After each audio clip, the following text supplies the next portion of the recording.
Every club has a heartbeat, and you can feel it the moment you step into the stadium. It beats the drums, it waves the flags, it raises the banners, and it wears the badge.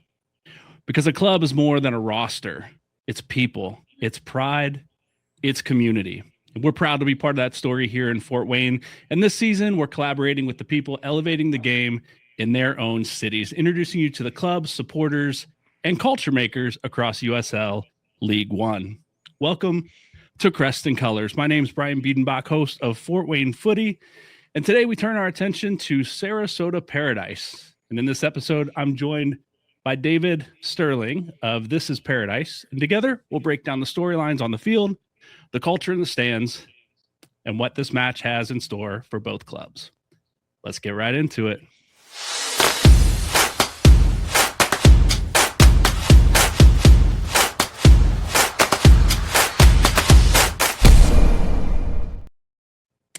All right. Welcome to another episode of Crests and Colors. This is a special collaboration we're doing with other podcasters around USL League One. My name's Brian Biedenbach, host of Fort Wayne Footy, and here tonight with my co-host, David Sterling from This is Paradise. David, how are you tonight?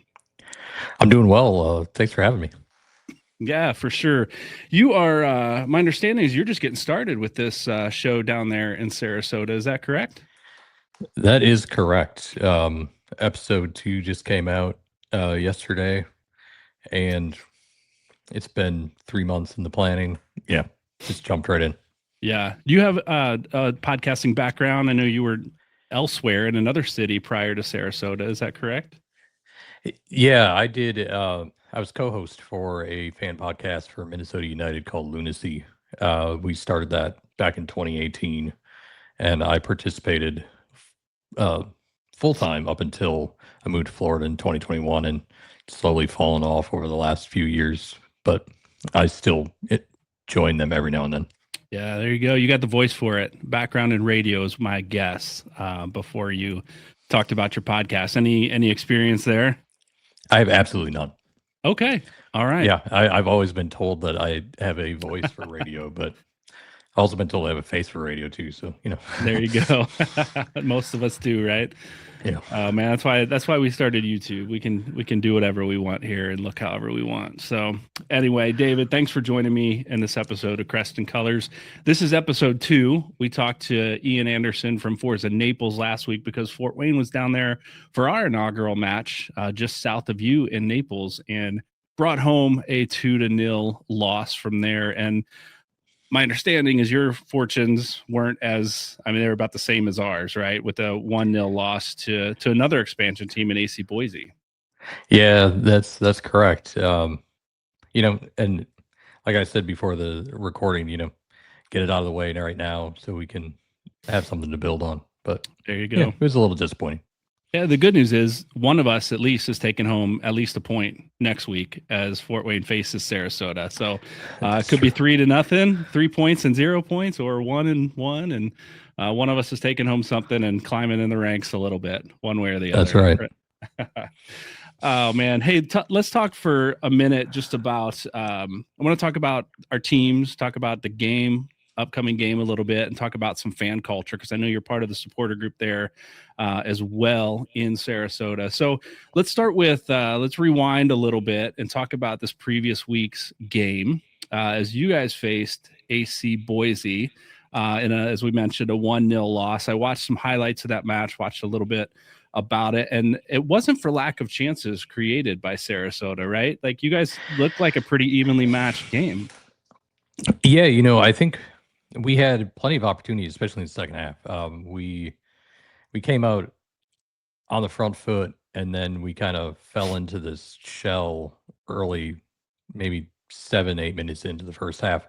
But coming out of the second half, we really poured it on, and I think Mika did a good job of making some adjustments. I don't think that what he had planned panned out in the first half. I think initially they were probably planning to exploit flanks with a 3-5-2 from Boise, and it just didn't work. And the second half they made some adjustments and they started going down the middle more, working out of the back. They outshot themselves 10-3 in the second half. Definitely got some balls on net, made some noise in the box. It just, I think quality of shot selection might have been a little bit of an issue, but overall, it was a relatively even match. Uh, Possession was a little off to AC Boise. I think we could have done better in passing. I think the passing numbers were padded a bit by a lot of back and forth and back passes in the first half. Yeah. We got a little bit better there in progression wise in the second. So, but yeah, it wasn't for not trying. We had a goal disallowed for offsides, which I'm not entirely sure was offside, but I might be a little biased there anyway. Yeah, right. But so we had that, and we had a forced Indema into a few good saves. So it was Yeah. good. Yeah. Yeah. I saw that play that was called back, the goal that was called back. And the only thing I can think from watching this, and I couldn't tell the line or whatever, is whoever was called offsides was lined up as if it was a corner kick, battling for position behind the goalkeeper, but it was a free kick just off the line. And so maybe that was it. But again, from the camera angle I saw, I couldn't see the line. That's speculation on my part. Yeah, and it happened on the opposite end of the stadium from the supporter section for us. So I have no idea. I Yeah. am at the mercy of the referees. I saw it even in the camera angle, on broadcast, as you said, hard to see. So yeah, those are tough ones, especially when it's at the far end. And sometimes you just, you hate to say it, but you got to trust the referee at that exactly. point. So, we had a battle. Fort Wayne had a battle with Naples to 2-0, and so Fort Wayne came out for the most part, both halves on the front foot, just attacking and putting the pressure on, and just did not create the chances that were like you mentioned, shot selection and good chances on goal. Wasn't for lack of creativity.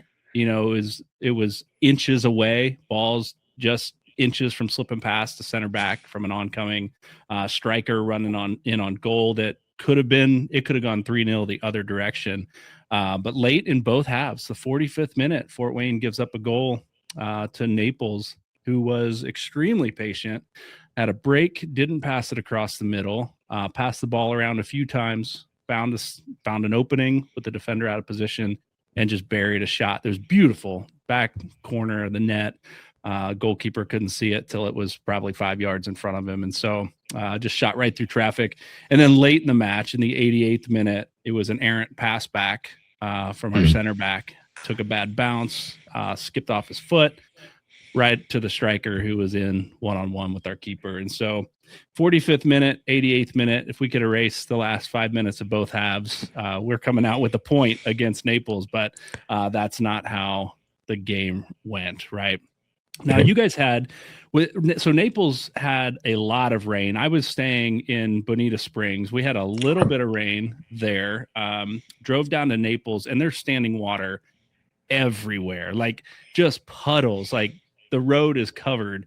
And so I know they got a ton of rain. You guys got a ton of rain that actually delayed the start of your match almost so that our match was over. I think 9-10. Is that right? Was the kickoff? Yeah, that's right. Yeah. And that's the nature of Florida, right? I mean, especially south of I-4, you're just at the mercy of nature. Every single night there's a chance of rain. Of course, we were joking. We're in an extreme drought. We haven't had rain pretty much at all for the last 3 months. And I then heard that. home opener, it decides to rain. So, I think ours was more, it was a lot of rain, but I think it was mostly about lightning. We had the thunderstorms, and that is what it is. What is it? 30 minutes, 9 miles radius, something like that. Yeah. And just kept pushing it out. So, yeah, that's 9-10 unfortunate. start. Yeah. My son and I rented a vehicle, and they upgraded us to a Jeep Gladiator, right? Hardtop Jeep Gladiator. We were able to take the roof off one day. It was super sunny. As soon as we hit the highway, man, it started raining. And I was like, what are we doing? It's the only time we took the roof off. And, rain wasn't dropping in because we're on the highway. We're going fairly fast. And I just told him, I said, look, if we hit our exit and it's still raining, we're going to keep on driving until we drive out of this rain. So, but yeah, no, you're right. That's the nature of Florida. Any given minute, any given place, a rain cloud could pass coming off the Gulf there, Yep. and get you. You guys play on a grass surface, is that correct, or is that Yeah, turf? that's right. It's grass. Okay, so Fort Wayne will be playing on turf. Played on turf in Naples, so this will be a change of pace for us a little bit. Coming down there, playing on a grass surface. That did it get chewed up in the rain with a lot of rain beforehand, a lot of play on it after? Honestly, I thought it did really well. It had been, like I said, it had been an extreme drought for the last few months, and the field was looking pretty sparse up until maybe 2.5 weeks ago. Okay. But they've done a really good job of bringing it up. I don't know a whole lot about grass, but it looks like Bermuda, and Bermuda must grow pretty quickly because it grew in really well. I didn't see a lot of divots. There wasn't a lot of digs anywhere. I think midfield is still a little, like center line is still a little Yeah. rough. And in front of goal, there's some patchiness, but overall I thought it held up really well. So Yeah. I think we're supposed to have more rain actually all week. So hopefully there'll Lovely. be hopefully there'll be enough sun to harden up the ground a little bit, but I think it'll be good. Yeah, yeah.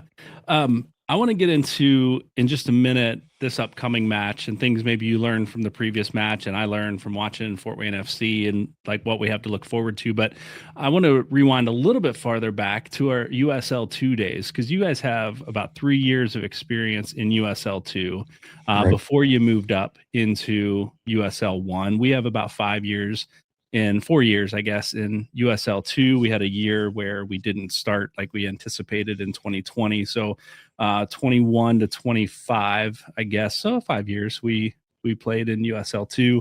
A lot of success the last 3 years, not so much the first 2 years for us.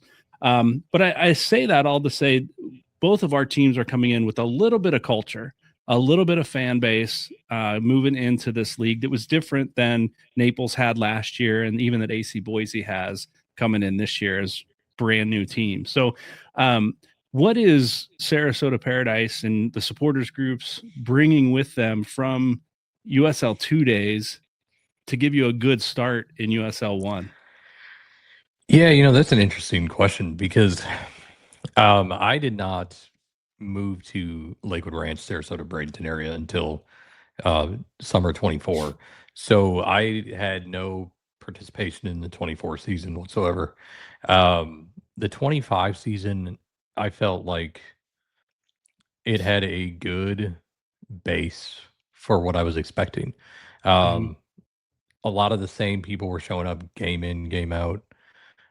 People were really getting into it. There was no definitive supporters group, um, Okay.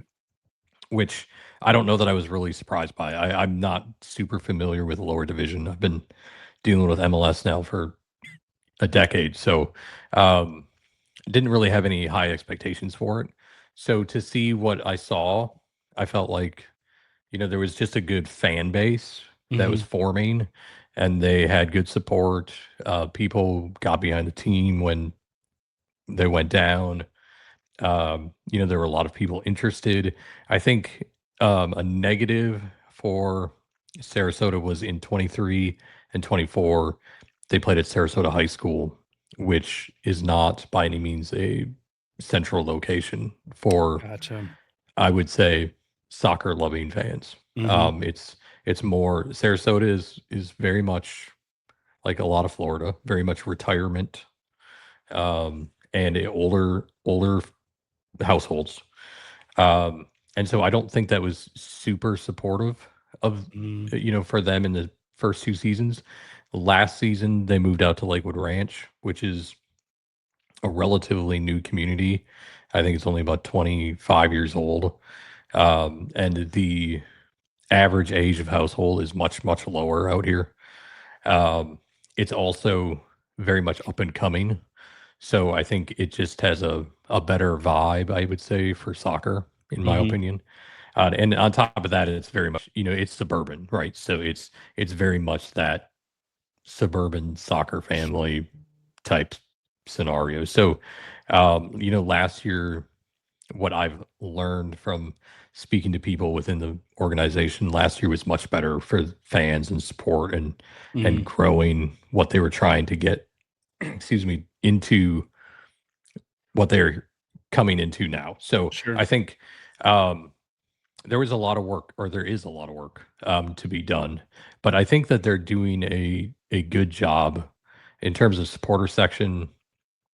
I'm actually one of the, I would say, the second member of the supporters group. Okay. Um, and so I'm not the lead guy by any means, but I'm very much a number two in command. So Nick, who started the group, him and I have had a lot of work to do to build the group, and the section itself is sold out.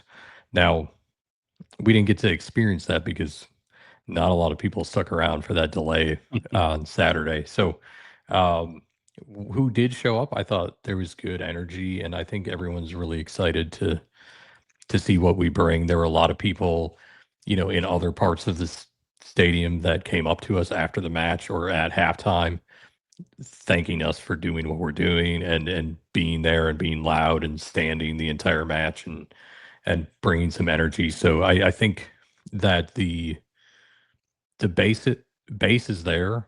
Yeah. Um, we didn't get to get as much out of our first few years in USL2 as I think everyone would hope, but the base is there.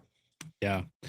Yeah, I think similarly for Fort Wayne, we have a supporter group, Three Rivers Regiment, that has been active throughout USL2.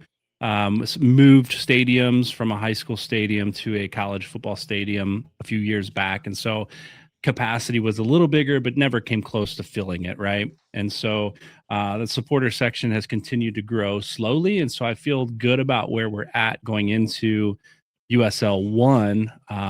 We don't have a home game until May 2nd. Our stadium is still being built. But there are about as many, I don't know, I don't remember the numbers exactly, but there are almost as many seats in the supporter section in this new stadium as there were fans at an average game last year.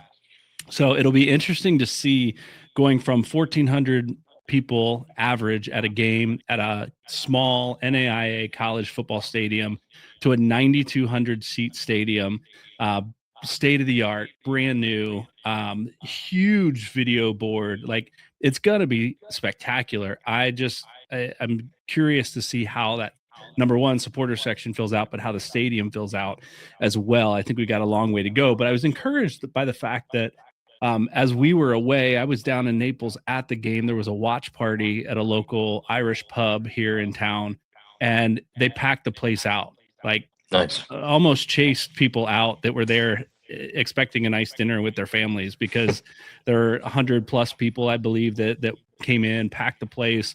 A lot of cheering, a lot of black and gold in there in the place, and so our supporters section, our fandom is growing. And I think once people get in the stadium and they experience what Fort Wayne FC has as far as product on the field, at least by May, in the stadium that they're putting out, the board that we'll get to watch on the replays and all that stuff. I think it's going to grow and it's going to be fun. But we do have a little bit of culture coming in to kind of seeds planted, right? And seeing where we can take it. I expect big things, if not this year, uh, definitely next year. And I hate to say that, like not overlooking that it's the first year in a big stadium and it might take a year or so to fill the place. But um, we got a fan group that is a supporters group that is really getting after it this year, and I'm proud. I'm not part of that necessarily, but I'm proud of what they do. Um, I always say at the beginning of these episodes that the fans are the heartbeat of the team, and I really, really believe that.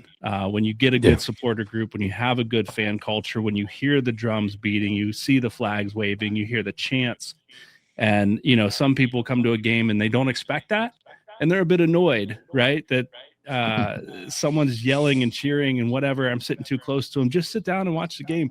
But that's what makes the game the game. That's what makes the Yeah. environment the environment. And so, as you look at your supporters group, it's exciting that it's sold out.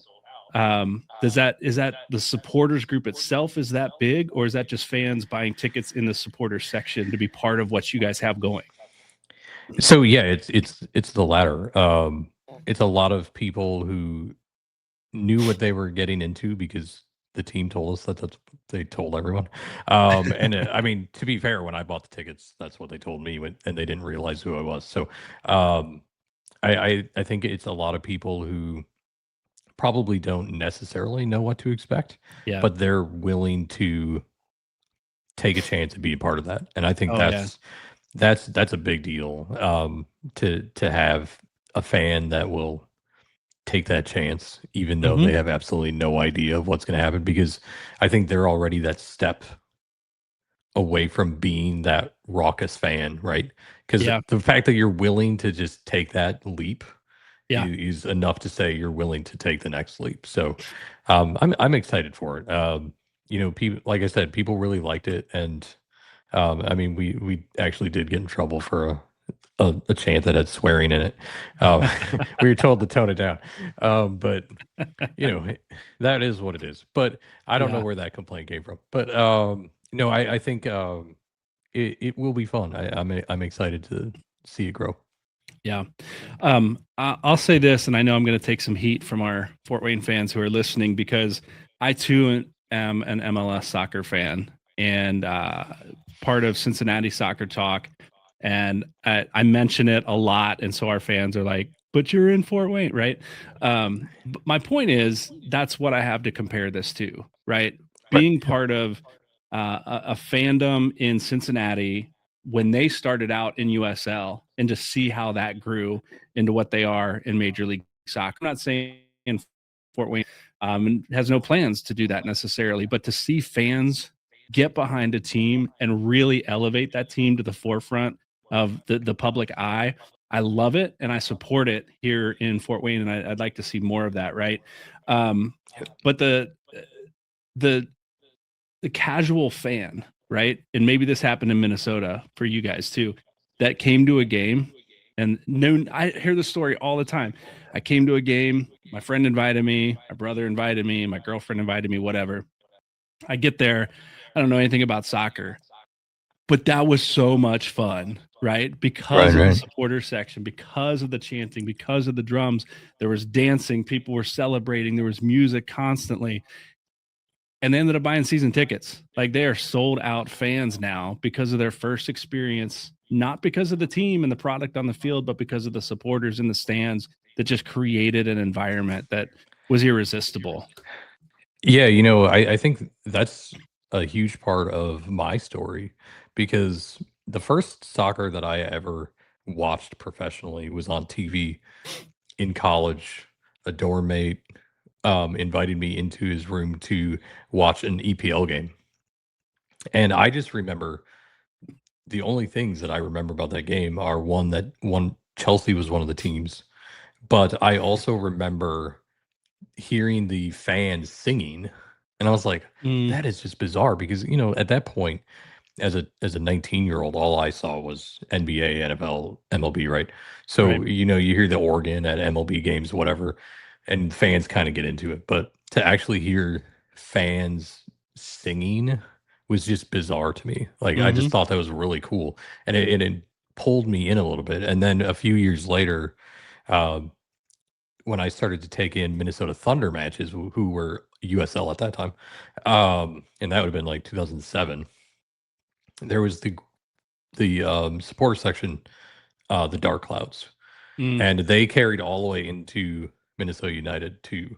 And they were there. I mean, they were relatively small at that time, but they were there, and they were always there, being what they are, and that just really brought me into soccer. It was very cool to sit there, and I was not part of that, but to sit there and listen to them, Mhm. and they brought the noise and energy no matter what the outcome of the match was. It was, yeah, it's just very cool atmosphere to be a part of. Yeah, for sure. Um, let's get into. I got a couple slides here, just that one of our teammates up here in Fort Wayne put together. There we go. A little history of our clubs, a little bit about you. Sarasota Paradise 2022 start is when you started. Looks like maybe formed as a team, played the 23 Yeah. 24 season. Okay. Yep. And then USL2 South Florida Conference champs. Is that 2 times? Yes, 24 and 25. Yep. All right. So both of our teams coming in with a little success from previous conferences.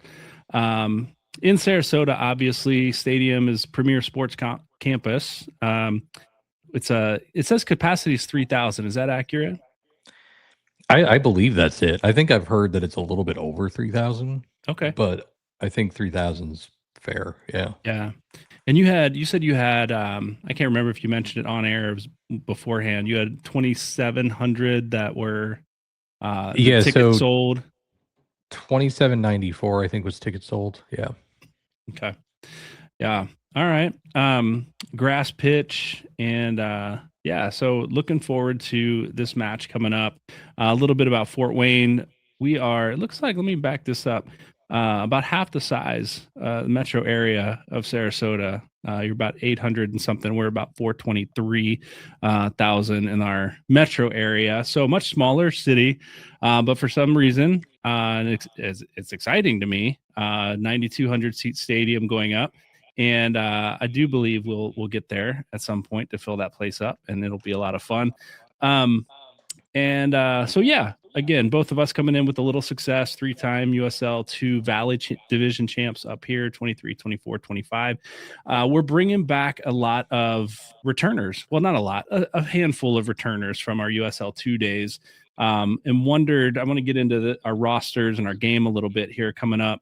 Are you guys returning a lot of players from your USL 2 days, or has there been a lot of turnover this year? So we only have one returning, and that is Roberto Berlu. He's a defender. He did not feature in Saturday's game, but yeah, he's the only returner. Okay. And we have 4 returning. We have 2 center backs in Thiago Diaz, Reed Sproat, a right back in Anthony Hernandez, and a goalkeeper, Ari Briscoe, are returning. And, they had a very cohesive back line last year, gave up very few goals, number of shutouts last year. So it was good to see that core group of guys coming back. I'll be honest, and was very surprised to see all 4 of them starting in this match last week against Naples, and it kind of felt like a let's go with who got you here kind of thing, just to Sure. see how the first game went. And I think overall pretty well. Again, just a couple lapses in the back, but we brought in some good, solid players in a midfield. We've got a lot of goal scoring potential up top with Lillian Recol, Clarence Wudor, Jack Thomas, like all these guys that have no pro experience, but are coming out of college with a really, really high ceiling this year. So as you look at your roster and returner new guys, how much pro experience does your roster have? There's not a shortage of it, I would say, because we have a few players who have come over from Europe. We've got Maximus Tenio from Finland, um, Jorgen Pedersen on the back line. He logged time in Norway. Then we have, let me think, Xander, I want to say his name right. I think it's Rudd. He's Scandinavian as well. And he logged time in Iceland. And then we have a newcomer in Sean Karani who played in MLS Next Pro. And then of course we have some players that we took poached from other USL one teams, Yeah. such as Garrett McLaughlin and Chandler Dwyer and our big center back Declan Waters. I think that there's some good experience in there. Yeah. Um, and I would say my favorite part of this squad right now is the back line as well. Mm, I felt like for only really technically one game together, um, Jorgen, Declan, Column, and oh goodness, of course it's late in the night. I'm yeah. forgetting. Um, and I apologize. Anderson, there we go. They all played very well together. Uh, Yep. that one goal, I didn't even feel like it was it was kind of against the run of play. Uh, Boise just had a quick attack on the flank, and they beat the would have been the right side, Mhm. and that's the way it went. It was the one really bad glaring spot that wasn't really even that bad. So for me, Yeah. I felt like the back line was doing really well, but I think there's a lot of opportunity in the front. Garrett looked very good. Um, and I think Jonathan Bolanos, who played Saturday night on the wing, also plays forward. He had a Mhm. lot of pace and had I think it was 3 shots, a couple on goal. He had a really cheeky move where he split defenders on the edge of the box, chipped it in, and forced Adema to make a really nice save on the near post. And so I think there's overall, I think there's a lot of opportunity with this squad. Um, and Sander and Sean brought in some really good pace as subs. So I I think as we move along, it's going to be good. Strong team. Yeah. And that's one thing Fort Wayne lacks is experience, at least in the professional game. So we have a handful of guys. JP Jordan has a season under his belt at Texoma, who's now back in USL two. But when he played last season for them, USL one, Ryan Betcher played for Union Omaha last year and put in 9 goals for them. So we've got some USL one experience. We have USL championship experience in James Musa, one of the newer center backs this year, who is he's one of the veterans on the team, 33 years old, I believe, but I think he played the third most minutes, if I'm correct on that, in USL Championship last year. And so it's a guy that is just a workhorse and played a good match till he went down injured this last week. And yeah, so we've got a lot of, like I said, a lot of young guys. We've got Jack Thomas, who's the NAIA Player of the Year last year out of Louisiana Shreveport, with 20 goals and I think 14 assists on his own last year. We've got Lillian Ricole, who I think had 13 or 15 goals last year, and his teammate Clarence Awudor from Central Florida down your way. So they had some fans there at the game this last week there to watch. And we have Ryan Betcher, like I said, is a goal scorer in USL one. So we've got a lot of firepower. It's a matter of getting the final pass going Sure. forward. A midfield with JP Jordan, Javier Armas looked really good. Tag Healy out of NC State looked incredible, very composed on the ball. When they lost the ball, they fought to win it back. Super creative guys in how they make their passes, where they make their passes, good vision. But again, it's a matter of a lot of young guys on the field getting to know each other a little bit. And they looked farther along than I anticipated this first match. And so we'll see what another week will do, though it's a lot of travel. They came home from Naples, training up here in Fort Wayne, and they're flying back to Sarasota this next Yeah. weekend. So a lot of travel on those legs, and we'll see how this one plays out. Yeah, I have to say I was impressed with USL putting you guys in Naples and then Sarasota. I'm like, what are you Yeah. doing? Yeah. Well, we don't have a home game, or we don't have a stadium to play until May. And so we've got a week off after those two, and then we travel to New York to play the Cosmos in a couple weeks. So hopefully they'll get some rest before they travel up there. It's amazing, and maybe you can echo this too, what having an actual preseason does. In USL2, you've got guys flying in like a day before the first match because it's such a shortened season, no time to build chemistry and cohesion. And so it's amazing what 6 weeks or so of work will do with a lot of young players that are hungry to get spots on a professional team. And so you guys probably experienced that as well this season. Yeah, I think overall, aside from a few visa issues that are still lingering, yeah, the squad's been together for a good chunk of the preseason, if not the vast majority of it. So it is definitely good to see. It's a change of scenery for hitting that pro level. It's nice. Yeah, for sure.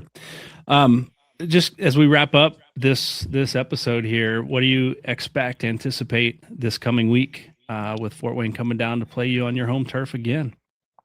I expect to see similar tactics from Mika. I feel like the squad put up effort that was necessary. Like I said, there's some things that need to be tweaked. A lot of it could be chemistry issues when it comes to some missed passes. So I wouldn't be shocked if we see pretty similar 11, similar tactics in general. I don't know, what formation do you guys play? Did you guys play? That's a good question, and I wanted to hit on that because Coach Avery, who has coached them since the beginning in all their USL2 seasons, has always played 4-3-3 as long as I've been watching and knowing. They lined up in like a 5-back this last week, and so I was a little surprised by formation that actually did shift a little bit, played a little bit more like a 4-3-3. But we had outside backs that, for first half, our right back played really, really high, and our back line just kind of shifted into a back four. And then later in the half, our left back played high and our right back shifted back. So a lot of versatility on our wing backs or outside backs or whatever you want to call them in the formation that we're playing. And so I think Coach Avery was kind of throwing a surprise at Naples, maybe that had maybe seen some film of how he coached and whatever, and throwing that 5-back out there. It threw me off for sure. I was sitting there with Ian talking to him from Forza Naples pod, and I said, all right, here we're going to line up in a 4-4. Nope, that's 5. That's 5 in the back. So just kind of threw me off as I was watching, but it did allow for pressure down the one side, a little bit higher press and winning the ball back in higher spaces. And then you've got the extra guy on the overload on one side or the other that played to our advantage at times. But again, it was that final pass that just didn't connect this time so far. All right. So we could be looking at a very similar matchup because Mika came out in a 4-3-3, which we had absolutely no way to gauge what he was going to bring out, right? Because he's new to the team. And so, considering Boise came out with that 5-back, I mean, if you guys repeat, it could be very similar matchup. So it'll be interesting. Maybe, there could be some mind games going there because I would hope that we do not use the exact same tactics as we did the first half. But I think, I think we'll come out similar, everything all around. I do believe. I didn't see anything glaring from any of our 11 that would suggest there'd be changes, unless Mika's just trying to use the first couple matches as a gauge to see who should be official starter in any position. But I think it'll be fun. I see that there's a lot of rain in the forecast for Saturday, so the pitch could be interesting.